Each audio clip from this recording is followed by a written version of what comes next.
sem contar um pouco sobre a história do movimento como um todo do período. Então eu vou fazer essas interfaces aqui durante a apresentação, né? Então vamos lá.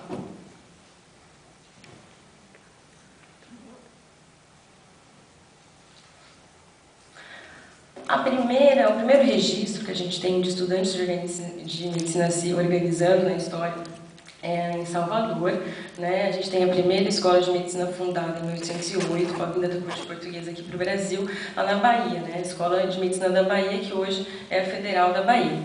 Né? E naquele momento, os estudantes, ainda não existia sempre diretórios acadêmicos, os estudantes se organizaram em sociedades. Né? Tem aí a Sociedade de Beneficência Acadêmica, que tinha como objetivo fazer benfeitorias na comunidade onde a Escola de Medicina estava inserida, que é no Terreiro de Jesus, no centro de Salvador. E a outra sociedade, que é Alfredo de Brito, que tinha como preocupação principal a questão da formação do estudante. Né? Então aí a gente já tem duas características que vão acompanhar toda a história do movimento estudantil de medicina. Uma que é essa questão de noção de compromisso social e a outra que é essa preocupação com esse futuro médico que está sendo formado. Né? A criação dos diretórios acadêmicos, ela vem da década de 30, né, no momento em que são criadas as universidades no Brasil. Antes existiam diferentes instituições, escolas, faculdades, que o Getúlio Vargas, né, cria e reúne, centraliza isso dentro da instituição, essa nova instituição que é a universidade. E dentro dessa instituição ele cria também os diretórios acadêmicos. Foi mais ou menos na mesma lógica em que ele trabalhava com o movimento sindical, com as entidades sindicais, né? Então, assim, era como se fosse uma forma de os estudantes não precisam mais estar em diferentes sociedades, ligas, diferentes grupos, né, se organizando, eles estariam todos dentro do diretório acadêmico, facilitando em si um controle desse movimento. Né? E é interessante que, apesar da origem tutelar dos diretórios acadêmicos, o que acontece não era esperado, né? Como se o feitiço vira contra o feiticeiro. Na verdade, a criação dos diretórios acadêmicos, ela só ajuda o movimento a se estruturar. Né? E desde então, o movimento estudantil nunca deixou de se mobilizar, de se organizar e de reivindicar suas bandeiras. É importante também, né, como dado desse momento da história, que a UNE, que é a União Nacional dos Estudantes, que representa todos os estudantes do Brasil, ela é fundada em 1937. E aqui a gente tem a primeira polêmica do dia, né? Existe uma polêmica entre os gaúchos e os baianos de qual é o centro acadêmico mais antigo do Brasil. Eu aposto que o pessoal daqui, a maioria ia concordar que é o Sarmento Leite, né? Que vai fazer 100 anos daqui a 2 anos. Espero que tenha uma grande comemoração aí. Mas, claro, os baianos reivindicam que, na verdade, a primeira organização de estudantes de medicina foram essas sociedades no quais tem registro, né? No final do século XIX. Que inclusive se mobilizaram com outras questões nacionais, como a questão abolicionista e o republicanismo.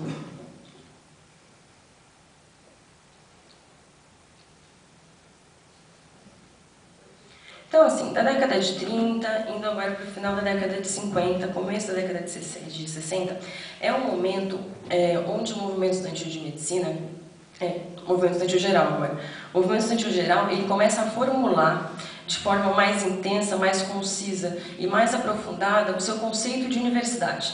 Naquele momento, é formada a ideia de que a universidade ela deve ter um papel social. A universidade deve servir como um instrumento para superar as desigualdades presentes na sociedade, né? Deixando aí bastante claro já, então, um caráter político, né, e comprometido, que é essa universidade que é o modelo almejado pelos estudantes teriam. E nesse momento, a UNE centraliza o processo de fazer vários seminários nacionais pelo Brasil, em busca de construir, existe um produto que foi construído na época, que é um projeto de reforma universitária construído pelos estudantes. E nesse momento também, gente, né, começo da década de 60, é importante lembrar que o contexto nacional do Brasil é da discussão, a sociedade brasileira estava discutindo as propostas de reformas de base do João Goulart. Né? Então, os estudantes eles chegam abordando essa discussão a partir da discussão da universidade, dentro, né, desse processo de identificar as mudanças estruturais que eram necessárias para a sociedade brasileira naquele momento. Né? E é um momento de muita mobilização. E é um momento também em que o próprio movimento estudantil ele adquire mais legitimidade, conseguindo articular uma greve com quase todas as 40 universidades que existiam naquele momento, em torno da pauta. A greve se chamou Greve de 1/3, né, que reivindicava justamente, né, a representação paritária dos estudantes dentro dos órgãos de deliberação da entidade, né, dos órgãos colegiados. Certo. Então existia, né, esse processo de mobilização, de aumento de legitimidade, que é interrompido pelo golpe civil-militar de 64. Né? E o golpe, o novo regime militar, ele vai implementar uma série de mudanças políticas, culturais, sociais e econômicas que vão ter, inclusive, a universidade e a organização política como foco de controle. E isso, claro, vai bater sobre os estudantes, então começam a ser proibidas as passeatas, as panfletagens, né, as discussões políticas, e o movimento começa a reagir a isso também. Né? E o processo de 65 a 68 é quando também o próprio regime militar, eles começam a estruturar melhor a sua proposta de universidade que eles queriam implementar no Brasil. Então, o MEC, em um projeto junto com a USAID, que é uma agência estadunidense, né, de auxílio ao desenvolvimento, né, de outros países, eles fazem uma proposta de reforma universitária, né, de caráter privatista, autoritário, burocrata, que tem muito impacto, então, em relação à universidade. Ela vai mudar, mas deixa bastante característico, né, o que é que eles esperavam da universidade, no papel dentro dessa sociedade que estava sob o regime militar. E é claro que dentro desse contexto, os estudantes, de novo, não vão se calar, né? E o processo de 67 e 68, então, é o ano em que os estudantes vão pegar, né, essa afronta mais direta e partir para fazer o diálogo com a sociedade sobre a universidade. Então, é o momento em que os estudantes vão às ruas, né, discutir tanto a questão, julgar tanto a questão que estava acontecendo dentro da universidade, como reivindicar outras questões junto aos movimentos sociais acerca da situação que estava no Brasil. Né? E é um momento, então, em que o movimento estudantil tem bastante protagonismo, bastante atuação, uma proximidade dos grupos de esquerda da época, e existem os estudos hoje que caracterizam que naquele momento o movimento estudantil era como se fosse o porta-voz dessas demandas da sociedade naquele momento. Né?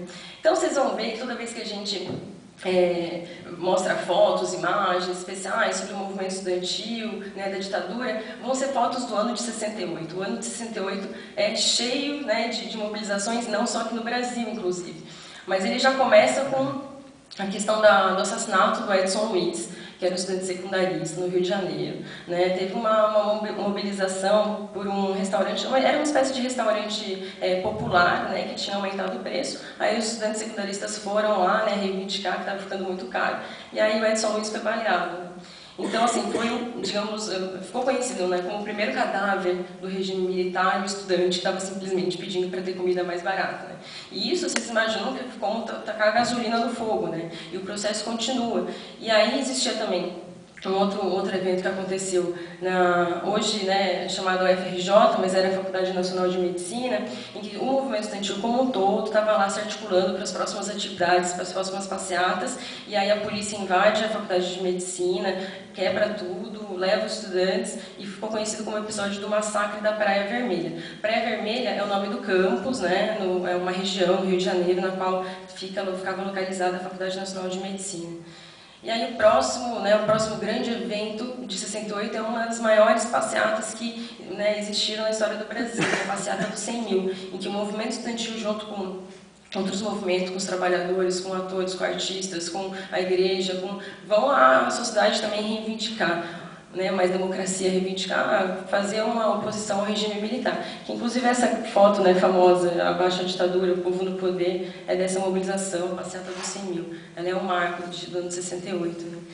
E aí a coisa começa, claro, a repressão começa a apertar, e aí é organizado, em outubro, o último congresso da UNE, que conseguiu, pelo menos as pessoas conseguiram chegar lá, né? Depois nem isso, mas que foi um congresso combinado de ser em Ibiúna, no sítio, já foi organizado de forma, né, a esconder do regime militar onde é que ia ser, a polícia descobre, aparece e vai lá e prende todos os 700 delegados. Né? Inclusive foi capa da Veja, um dia eu posso mostrar a imagem, não consegui acessar a internet hoje aqui. Mas, então a queda de Ibiúna, como ficou conhecido esse processo, ele é um marco do que se institui depois disso. Né? Isso é a véspera do AI-5, o AI-5 é promulgado em dezembro de 68, e a partir de então se estabelece sistematicamente um processo de apagar todas as lembranças que tinham dessas grandes mobilizações que marcaram o ano de 68, né? De forma a desestimular os próximos estudantes a sequer almejarem fazer alguma coisa parecida.